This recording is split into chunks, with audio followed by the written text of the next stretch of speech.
Okay, next second law ആണ്. തെർമോഡൈനാമിക്സിൻ്റെ second law chapter. അപ്പോൾ first law നിങ്ങൾ ഓൾറെഡി കണ്ടു, കുറേ പകുതി നമ്മൾ എടുത്തായിരുന്നു. ബാക്കി ഡിഗ്രിയുടെ പോർഷൻസ് കാണുമ്പോൾ ബാക്കിയുള്ളതും കിട്ടും. മിച്ചമുള്ള പോർഷൻസ് ടെക്സ്റ്റ് നിങ്ങൾ വായിക്കണം. ടെക്സ്റ്റ് വായിക്കുമ്പോഴേ ബാക്കി കംപ്ലീറ്റ്ലി കിട്ടുകയുള്ളൂ. നമ്മൾ ഡിഗ്രിയുടെ ക്ലാസ്സിൽ മിസ്സായ കാര്യങ്ങൾ മാത്രമാണ് രണ്ടാമത്തെ ഇതിൽ പറഞ്ഞത്, അല്ലെങ്കിൽ എടുത്ത് പറയണം എന്നുണ്ടായിരുന്ന കാര്യങ്ങൾ. അതിന് ശേഷമുള്ളത് എന്ന് വെച്ചാൽ ഡിഗ്രിയുടെ ക്ലാസ് ഫസ്റ്റ് കാണുക, ദെൻ നമ്മളുടെ ക്ലാസ് കാണുക രണ്ടാമത്, അല്ലെങ്കിൽ അതിന് മുമ്പോ, ക്ലാസ് കാണുന്നതിന് മുമ്പോ അല്ലെങ്കിൽ അത് കഴിഞ്ഞിട്ടോ ടെക്സ്റ്റ് വായിക്കണം. ടെക്സ്റ്റ് ഫസ്റ്റ് ലോ, അതായത് ഫസ്റ്റ് ലോയുടെ പാർട്ട് ഫുള്ളി ബാക്കി വായിക്കുക. വായിച്ച് കഴിഞ്ഞതിന് ശേഷം അതിനകത്തുനിന്ന് എന്തെങ്കിലും എടുക്കണമെന്ന് തോന്നുന്നുണ്ടെങ്കിൽ അതും എടുക്കും. അപ്പോൾ ടെക്സ്റ്റ് വായിക്കുമ്പോൾ, അറ്റ്കിൻസ് വായിക്കുമ്പോൾ ഓൾവേസ് ഓർക്കുക, പതുക്കെ വായിച്ചു പോകാവുള്ളൂ, സെൻറ്റൻസ് ബൈ സെൻറ്റൻസ് മനസ്സിലാക്കിയേ പോകാവുള്ളൂ. അല്ലാണ്ട് പെട്ടെന്ന് വായിച്ച് തീർക്കാനായിട്ട് വായിക്കരുത്. ഓരോ സെൻറ്റൻസും അത്ര ഇമ്പോർട്ടൻ്റ് ആണ്. അത് ഓരോ സെൻറ്റൻസും വൃത്തിക്ക് മനസ്സിലാക്കി സ്ലോലി വായിച്ച് പോവുക. ഓക്കെ, അപ്പോൾ ഇൻട്രൊഡക്ഷൻ ഉൾപ്പെടെ ഇമ്പോർട്ടൻ്റ് ആണ് അറ്റ്കിൻസിനകത്ത്. So next second law, second law. Okay, അപ്പോൾ ഇത് എന്തിനാണ്, അതിൻ്റെ ഇൻട്രൊഡക്ഷൻ പാർട്ടിൽ പറയുന്നുണ്ട്. ഇതിനകത്ത് explains the origin and spontaneity of physical change. അപ്പം ഒരു പ്രോസസ്സ് എപ്പോഴാണ് സ്പോണ്ടേനിയസ് ആയിട്ട് നടക്കുക, അതിൻ്റെ ഒറിജിൻ, സ്പോണ്ടേനിയസ് ആയിട്ട് എന്തുകൊണ്ട് നടക്കുന്നു, അതിൻ്റെ ഒറിജിൻ എന്നുള്ളതും അത് ക്രൈറ്റീരിയ, അതെങ്ങനെ നമുക്ക് പറയാൻ പറ്റും എന്നുള്ളതും ഈ ചാപ്റ്ററിൽ നമ്മൾ എക്സ്പ്ലെയിൻ ചെയ്യുന്നുണ്ട്. രണ്ടാമത് നമ്മളൊരു പുതിയ ടേം കൊണ്ടുവരുന്നുണ്ട്, എൻട്രോപ്പി എന്ന് പറഞ്ഞിട്ട്. അപ്പോൾ എൻട്രോപ്പി എന്നുള്ള ടേം വെച്ചിട്ട് സ്പോണ്ടേനിറ്റിനെ നമ്മൾ കുറച്ചുകൂടെ ക്വാണ്ടിഫൈ, ലൈക്ക് അത് അതിൻ്റെ സ്പോണ്ടേനിറ്റി എത്രത്തോളം ആണ് എന്ന് മെഷർ ചെയ്യാനായിട്ട് ഒരു ക്വാണ്ടിറ്റി എൻട്രോപ്പി കൊണ്ടുവരുന്നുണ്ട്. പിന്നീട് ഗിബ്സ് ഫ്രീ എനർജി എന്ന പുതിയൊരു ടേമും കൂടെ ഡിഫൈൻ ചെയ്യുന്നുണ്ട്. It enables us to predict the maximum non expansion work. Gibbs free energy define ചെയ്യുന്നത് പല കാര്യങ്ങളുണ്ട്. എന്തുകൊണ്ടാണ് നമുക്ക് എൻട്രോപ്പി മാറ്റിയിട്ട് ഗിബ്സ് ഫ്രീ എനർജി വേണ്ടി വരുന്നത് എന്നതൊക്കെ നമുക്ക് പിന്നീട് ക്ലാസ്സുകളിൽ മനസ്സിലാവും. അപ്പോൾ ഗിബ്സ് ഫ്രീ എനർജി എന്തിനാണ് യൂസ് ചെയ്യുന്നതെന്ന് വെച്ച് കഴിഞ്ഞാൽ, നമ്മൾ ഈ ചാപ്റ്ററിൽ ഫസ്റ്റ് ഡിഫൈൻ ചെയ്യുന്ന ഒരു ക്വാണ്ടിറ്റി എൻട്രോപ്പിയാണ്. ലൈക്ക് ഫസ്റ്റ് ലോ എന്താ ഡിഫൈൻ ചെയ്തത്? ഫസ്റ്റ് ലോ എന്നുള്ളത് എനർജി കൺസർവേഷൻ ആണ് പറഞ്ഞത്. It defines internal energy, total energy of a system is constant. Second law defines entropy. Fine. അപ്പോൾ സെക്കൻഡ് ലോ എൻട്രോപ്പിയാണ് ഡിഫൈൻ ചെയ്യുന്നത്. ഗിബ്സ് ഫ്രീ എനർജി എന്ന് പറയുന്ന ഒരു ടേം കൊണ്ടുവരും. It enables us to predict maximum non expansion work that a process can do. ഒരു സിസ്റ്റത്തിന് ചെയ്യാൻ പറ്റുന്ന മാക്സിമം നോൺ എക്സ്പാൻഷൻ വർക്കിനെ പ്രെഡിക്റ്റ് ചെയ്യാനായിട്ടും ഗിബ്സ് ഫ്രീ എനർജി യൂസ് ചെയ്യും. പ്രെഡിക്റ്റ് ചെയ്യാനായിട്ടും എന്ന് പറഞ്ഞപ്പോൾ അത് ശരിക്കും അതല്ലാതെ എന്തിനാണ് യൂസ് ചെയ്യുന്നത്? Like it enables us to express the spontaneity of a process in terms of properties of the system. അതായത് പ്രോപ്പർട്ടീസ് ഓഫ് ദ സിസ്റ്റത്തിൻ്റെ ടേംസിൽ നമുക്ക് ഇതിൻ്റെ സ്പോണ്ടേനിറ്റി എക്സ്പ്ലെയിൻ ചെയ്യാൻ പറ്റും, ലൈക്ക് എക്സ്പ്രസ് ചെയ്യാൻ പറ്റും. അപ്പോൾ പ്രോപ്പർട്ടീസ് ഓഫ് ദ സിസ്റ്റം എന്ന് പറയുമ്പോൾ നമ്മൾ എന്താ പറയുക? Temperature, pressure and volume, like right, number of moles, temperature, pressure, അതൊക്കെയാണ് properties of the system. So അതിൻ്റെ ടേംസിൽ നമുക്ക് ഗിബ്സ് ഫ്രീ എനർജി എക്സ്പ്രസ് ചെയ്യാൻ പറ്റും. ഗിബ്സ് ഫ്രീ എനർജി വെച്ചിട്ട് നമുക്ക് സ്പോണ്ടേനിറ്റി പറയാനും പറ്റും. ഫൈൻ. അപ്പോൾ സ്പോണ്ടേനിറ്റി പറയാനായിട്ട് ഗിബ്സ് ഫ്രീ എനർജി നമുക്ക് യൂസ് ചെയ്യാൻ പറ്റും. ഫൈൻ. അപ്പോൾ സെയിം, അതായത് എൻട്രോപ്പി വെച്ചിട്ടാണ് നമ്മൾ ഗിബ്സ് ഫ്രീ എനർജി ഡിറൈവ് ചെയ്യുന്നത്. അത് വെച്ച് തന്നെയാണ് നമ്മൾ സ്പോണ്ടേനിറ്റി എക്സ്പ്ലെയിൻ ചെയ്യുന്നത്. Okay, next. പിന്നീട് ഈ ചാപ്റ്ററിൽ പഠിക്കുന്ന ബാക്കി കാര്യങ്ങൾ എന്താണെന്ന് വെച്ച് കഴിഞ്ഞാൽ, നമ്മൾ ഒട്ടും വിചാരിക്കാത്ത, നമ്മൾ ഒട്ടും ചിന്തിക്കാത്ത റിലേഷൻസ്, ഒട്ടും എക്സ്പെക്റ്റ് ചെയ്യാത്ത റിലേഷൻസ് ഇതിൽ നിന്ന് തെർമോഡൈനാമിക് പ്രോപ്പർട്ടീസ് തമ്മിലുള്ള റിലേഷൻസ് ഡിറൈവ് ചെയ്തെടുക്കാനും പറ്റും. സോ അത്രയും കാര്യങ്ങളാണ് നമ്മൾ ഈ പഠിക്കുന്നത് ഈ ചാപ്റ്ററിൽ. സോ ഇതിനകത്ത് നമ്മൾ എക്സ്പ്രഷൻസ് ഡിറൈവ് ചെയ്യുകയും ചെയ്യും. ഗിബ്സ് നമ്മൾ തൊട്ട് മുമ്പേ പറഞ്ഞു, പ്രോപ്പർട്ടീസ് ഓഫ് ദ സിസ്റ്റം വെച്ചിട്ട് മെയിൻലി മെയിൻലി എന്നല്ല, ഈ രണ്ട് പ്രോപ്പർട്ടീസ് വെച്ചിട്ട്, ടെമ്പറേച്ചറും പ്രഷറും വെച്ചിട്ട് ഗിബ്സ് ഫ്രീ എനർജിക്ക് ഒരു എക്സ്പ്രഷൻ ഉണ്ടാക്കും. ആൻഡ് അതെങ്ങനെ ഉണ്ടാക്കുന്നു, അങ്ങനെയുള്ള കാര്യങ്ങളാണ് ഈ ചാപ്റ്ററിൽ നമ്മൾ മെയിൻലി പഠിക്കുന്നത്. ഫൈൻ. അപ്പോൾ ഫൈനലി മൊത്തത്തിൽ പറയുവാണെങ്കിൽ എൻട്രോപ്പിയിലെ സ്പോണ്ടേനിറ്റി ആൻഡ് ഇറ്റ്സ് റിലേറ്റഡ് കാര്യങ്ങൾ, സ്പോണ്ടേനിറ്റിയും അതുമായിട്ട് റിലേറ്റ് ചെയ്ത കുറേ ടേംസ്, കുറേ ഫിനോമിന, ലൈക്ക് അങ്ങനെയുള്ള കാര്യങ്ങളാണ് നമ്മൾ മെയിൻലി പഠിക്കുക ഈ ചാപ്റ്ററിൽ. അപ്പോൾ ഫസ്റ്റ് നോക്കുക, അപ്പോൾ എന്താണ് സ്പോണ്ടേനിയസ് പ്രോസസ്സ്?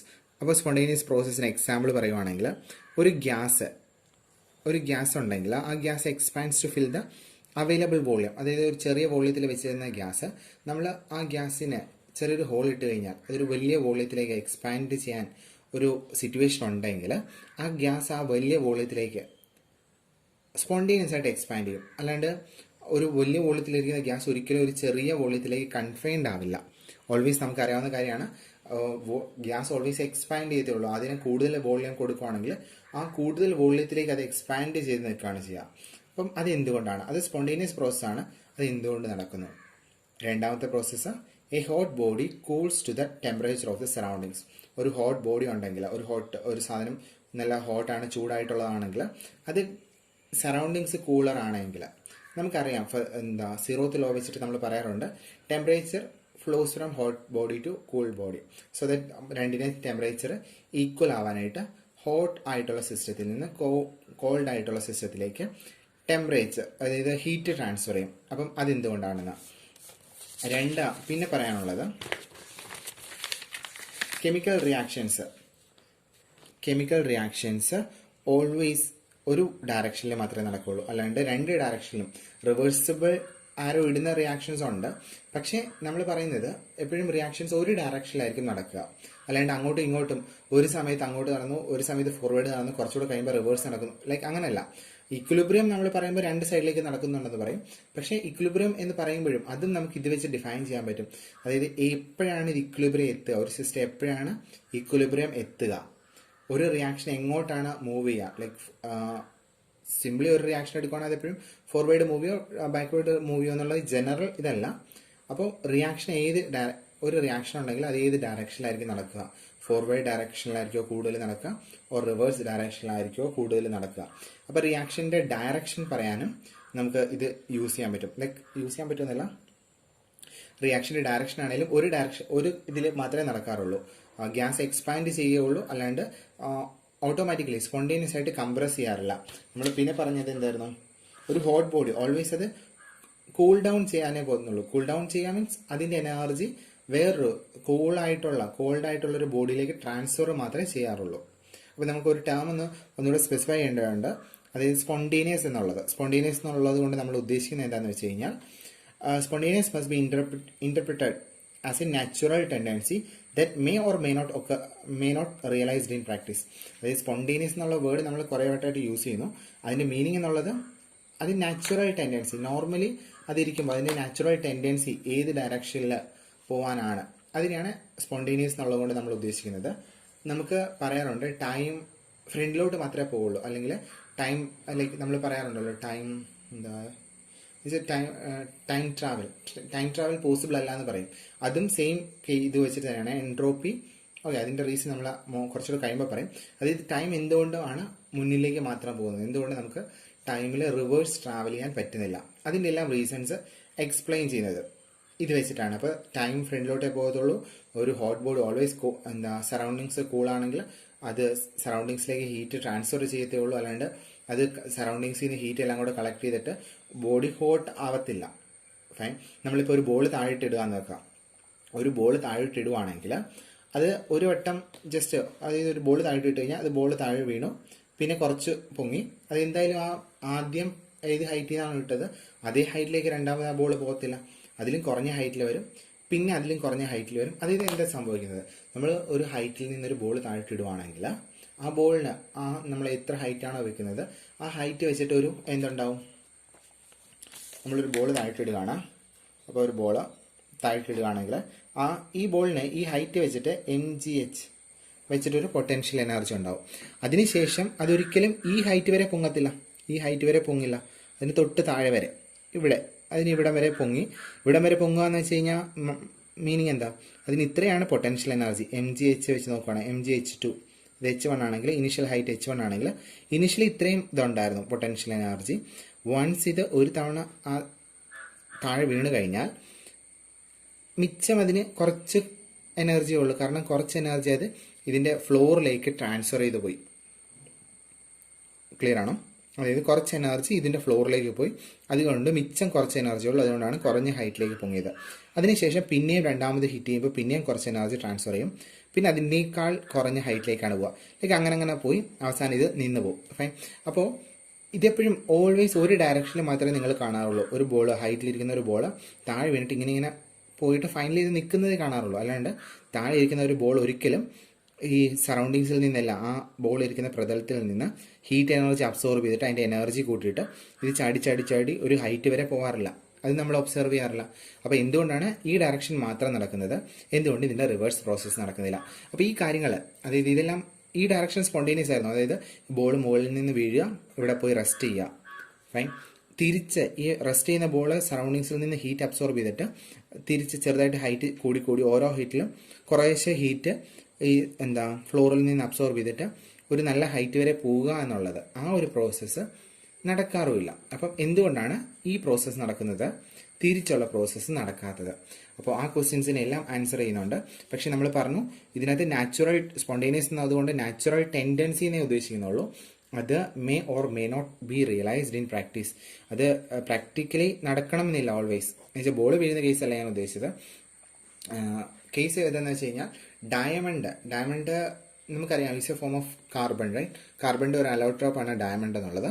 കാർബണേക്കാൾ എനർജി എന്ന് പറയരുത്, ശരിക്കും എനർജി എന്ന് തൽക്കാലം പറയുന്നില്ല, ടേം എന്താണെന്നും സ്പെസിഫിക്കലി പറയുന്നില്ല. കാർബണേക്കാൾ കുറെ കൂടെ തെർമോഡൈനാമിക്കലി മോർ സ്റ്റേബിൾ, ഡയമണ്ടിനേക്കാൾ തെർമോഡൈനാമിക്കലി സ്റ്റേബിൾ ആയിട്ടുള്ള ഫോമാണ് ഗ്രാഫൈറ്റ്. പക്ഷെ അതായത് തെർമോഡൈനാമിക്കലി നമ്മൾ പറയുമ്പോൾ ഇതിൻ്റെ സ്പോണ്ടേനിയസ് ടെൻഡൻസി, ഡയമണ്ടിൻ്റെ സ്പോണ്ടേനിയസ് ടെൻഡൻസി എന്ന് പറയുമ്പോൾ അത് ഓൾവേസ് ഗ്രാഫൈറ്റ് ആയിട്ട് മാറാനായിട്ട് ഡയമണ്ടിന് സ്പോണ്ടേനിയസ് ആയിട്ടൊരു ടെൻഡൻസി ഉണ്ട്. ഡയമണ്ടിന് സ്പോണ്ടേനിയസ് ആയിട്ട് ഗ്രാഫൈറ്റ് ആയിട്ട് മാറാനൊരു ടെൻഡൻസി ഉണ്ട്. പക്ഷേ ശരിക്കും അങ്ങനെ നടക്കുമായിരുന്നുണ്ടെങ്കിൽ നമ്മൾ കഷ്ടപ്പെട്ടു പോയി മേടിക്കേണ്ട കാര്യമില്ലല്ലോ. അത് ഫാസ്റ്റ് നടക്കും എന്നുള്ളത് ശരിയാണ്, നടക്കുക തന്നെ ചെയ്യും. പക്ഷെ അത് ഫാസ്റ്റ് ആയിരുന്നെങ്കിൽ, അത് പെട്ടെന്ന് നടക്കുന്ന കാര്യമായിരുന്നുണ്ടെങ്കിൽ നമ്മൾ പോയി ജ്വല്ലറിയിൽ നിന്ന് ഡയമണ്ട് വാങ്ങും, വീട്ടിൽ വരുമ്പോൾ അത് ഗ്രാഫൈറ്റ് ആവുകയാണെങ്കിൽ നമ്മൾ വാങ്ങേണ്ട കാര്യമില്ലല്ലോ. സോ അത് ആ ഒരു കാര്യത്തെ പറ്റി, അതായത് സ്പോണ്ടേനിയസ് ആയിട്ട് നടക്കും എന്ന് മാത്രമേ പറയുന്നുള്ളൂ. എത്ര ഫാസ്റ്റ് ആയിട്ട് നടക്കും എന്നുള്ളതിനെ പറ്റി തെർമോഡൈനാമിക്സ് ഒന്നും പറയുന്നില്ല. Thermodynamics is silent about the rate at which spontaneous change occurs. അതായത് ഡയമണ്ട് ഗ്രാഫൈറ്റ് ആവും എന്നുള്ളത് സ്പോണ്ടേനിയസ് ആയിട്ടുള്ള കാര്യമാണ്, അതെന്തായാലും നടക്കും. അത് പക്ഷേ എത്ര ഫാസ്റ്റ് ആയിട്ട് എത്ര നാൾക്കുള്ളിൽ നടക്കും എന്നുള്ളതിനെ പറ്റി തെർമോഡൈനാമിക്സ് ഒന്നും പറയുന്നില്ല. സെയിം കേസാണ് നമുക്ക് ഹൈഡ്രജനും ഓക്സിജനും തമ്മിൽ മിക്സ് ചെയ്യുവാണെങ്കിൽ അത് റിയാക്ട് ചെയ്തിട്ട് വിത്ത് ഒരു huge amount of energy release ചെയ്തുകൊണ്ട് അത് വാട്ടറായിട്ട് മാറും. പക്ഷെ നമ്മൾ അതും ഒബ്സർവ് ചെയ്യാറില്ല. ലൈക്ക് നമ്മളിപ്പോൾ ജസ്റ്റ് ഹൈഡ്രജൻ ഓക്സിജനോട് ജസ്റ്റ് മിക്സ് ചെയ്താൽ കൂടി അതൊരിക്കലും റിയാക്ട് ചെയ്തിട്ട് വാട്ടർ ഉണ്ടാവാറില്ല. തെർമോഡൈനാമിക്കലി വാട്ടർ എന്നുള്ളത് മോർ സ്റ്റേബിൾ ആണ്, മോർ എനർജി റിലീസ് ചെയ്യും. വാട്ടർ എന്നുള്ളത് മോർ സ്റ്റേബിൾ ആണ്. ഹൈഡ്രജനും ഇതും കൂടെ ഇത് റിയാക്ട് ചെയ്ത് വാട്ടർ ആകുന്നതും സ്പോണ്ടേനിയസ് പ്രോസസ്സാണ്. സ്റ്റിൽ നമ്മൾ ഇതും ഡെയിലി ലൈഫിൽ ഒബ്സർവ് ചെയ്യാറില്ല. അപ്പം ഇതിൻ്റെയും റേറ്റ് വളരെ സ്ലോ ആണ്. അപ്പോൾ എന്തുകൊണ്ട് ഇതിൻ്റെ റേറ്റ് സ്ലോ ആണ്, എന്തുകൊണ്ട് ഏത് കേസിൽ ഇതിൻ്റെ റേറ്റ് ഫാസ്റ്റ് ആക്കാം? ലൈക്ക് ടെമ്പറേച്ചർ കൊടുത്താൽ ഒരു ഇനിഷ്യൽ എനർജി കൊടുക്കുകയാണെങ്കിൽ ഇത് ഫാസ്റ്റായിട്ട് നടക്കും. അപ്പോൾ എന്താണ് പ്രിവെൻറ്റ് ചെയ്യുന്ന ഫാക്ടർ? അതായത് തെർമോഡൈനാമിക്സ് വെച്ചിട്ട് നമ്മൾ പറയുമ്പോൾ ജസ്റ്റ് രണ്ടെണ്ണത്തിൻ്റെ എനർജി മാത്രമേ പറയുന്നുള്ളൂ. റിയാക്റ്റൻസ്, അതിൻ്റെ എനർജി. റിയാക്റ്റൻസിനേക്കാൾ എനർജി കുറവാണ് പ്രോഡക്ട്സിനെങ്കിൽ ആ റിയാക്ഷൻ തെർമോഡൈനാമിക്കലി ഫേവറബിൾ ആണ്. ഇത് റിയാക്റ്റൻ്റ്, ഇത് എനർജിയാണ്, വൈ-ആക്സിലെ എനർജി. റിയാക്റ്റൻ്റ് പ്രോഡക്റ്റ്, റിയാക്റ്റൻറ്റിനേക്കാൾ പ്രോഡക്റ്റിന് എനർജി കുറവാണെങ്കിൽ അത് ഓൾവേസ് തെർമോഡൈനാമിക്കലി ഫീസിബിൾ ആണ്. ഇത് ഓൾവേസ് നടക്കും. ഇൻഫൈനൈറ്റ് ടൈം കൊടുക്കുകയാണെങ്കിൽ റിയാക്റ്റൻ്റ് പ്രോഡക്റ്റായിട്ട് കൺവേർട്ട് ആവും. പക്ഷേ അവിടെ ആ റിയാക്ഷൻ എത്ര ഫാസ്റ്റായിട്ട് നടക്കുന്നു എന്ന് പറയാനായിട്ടുള്ള ടേമാണ് ആക്ടിവേഷൻ എനർജി. അത് കൈനറ്റിക് പാരാമീറ്റർ ആണ്, തെർമോഡൈനാമിക് അല്ല. അതായത് ഒരു ആക്ടിവേഷൻ എനർജി ഉണ്ട്. അതായത് ഫോർവേഡ് റിയാക്ഷൻ ആക്ടിവേഷൻ എനർജി എന്ന് പറയുമ്പോൾ ഈ ഗ്യാപ്പാണ്. അതായത് ഈ ഗ്യാപ്പ്, ഈ റിയാക്റ്റൻറ്റിൻ്റെ എനർജിയും ഈ ആക്ടിവേറ്റഡ് കോംപ്ലക്സിൻ്റെ എനർജിയും തമ്മിലുള്ള ഗ്യാപ്പാണ് ഫോർവേഡ് റിയാക്ഷൻ്റെ ആക്ടിവേഷൻ എനർജി. ഫൈൻ, ആക്ടിവേറ്റഡ് കോംപ്ലക്സിൻ്റെ എനർജിയും റിയാക്റ്റൻറ്റിൻ്റെ എനർജിയുമായിട്ടുള്ള ഗ്യാപ്പാണ് ആക്ടിവേഷൻ എനർജി. ഇത്രയും എനർജി കൊടുത്താൽ മാത്രമേ പ്രോഡക്റ്റിലേക്ക് ഫോം ചെയ്യുള്ളൂ. തിരിച്ച് പ്രോഡക്റ്റിന് ഇങ്ങോട്ടും വരണം എന്നുണ്ടെങ്കിലുള്ള ഇതെന്താണെന്ന് വെച്ച് കഴിഞ്ഞാൽ അതിന് ഇത്രയുണ്ട് ആക്ടിവേഷൻ എനർജി, അതിന് കൂടുതലാണ്. സോ പ്രോഡക്റ്റ് റിയാക്റ്റൻ്റ് ആയിട്ട് മാറണം എന്നുണ്ടെങ്കിൽ അത് ഈവൺ മോർ ഡിഫിക്കൽട്ടാണ്. റിയാക്റ്റൻ്റ് പ്രോഡക്റ്റ് ആണെങ്കിലും ഡിഫിക്കൽട്ടാണ്. നമ്മൾ ആക്ടിവേഷൻ എനർജി ഇത്രയും കൊടുക്കണം. പ്രോഡക്റ്റിനെയാണ് ഇങ്ങോട്ട് മാറ്റണമെങ്കിൽ അതിലും വളരെ കൂടുതൽ എനർജി കൊടുക്കണം. സോ അത് കൈനറ്റിക് പാരാമീറ്റർ ആണ്. ഈ ആക്ടിവേഷൻ എനർജി എന്നുള്ള കൈനറ്റിക് പാരാമീറ്റർ ആണ്. തെർമോഡൈനാമിക്കലി പ്രോഡക്റ്റ് ആണോ റിയാക്റ്റൻ്റ് ആണോ മോർ സ്റ്റേബിൾ എന്ന് ചോദിച്ചു കഴിഞ്ഞാൽ പ്രോഡക്റ്റ് ആണ്. അപ്പോൾ എന്തുകൊണ്ട് ഇത് തെർമോഡൈനാമിക്കലി മോർ സ്റ്റേബിളായി? അത് എനർജി പ്രോഡക്റ്റിന് കുറവായതുകൊണ്ടാണോ സ്റ്റേബിൾ ആയത്?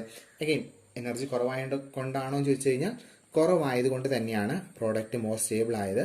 അല്ലെങ്കിൽ റിയാക്റ്റൻറ്റിൽ നിന്ന് പ്രോഡക്റ്റിലേക്ക് പോകുന്ന സ്റ്റെപ്പ്, അതായത് ഇങ്ങോട്ടുള്ള റിയാക്ഷൻ സ്പോണ്ടേനിയസ് ആണ്, കാരണം എനർജി കുറവാണ്.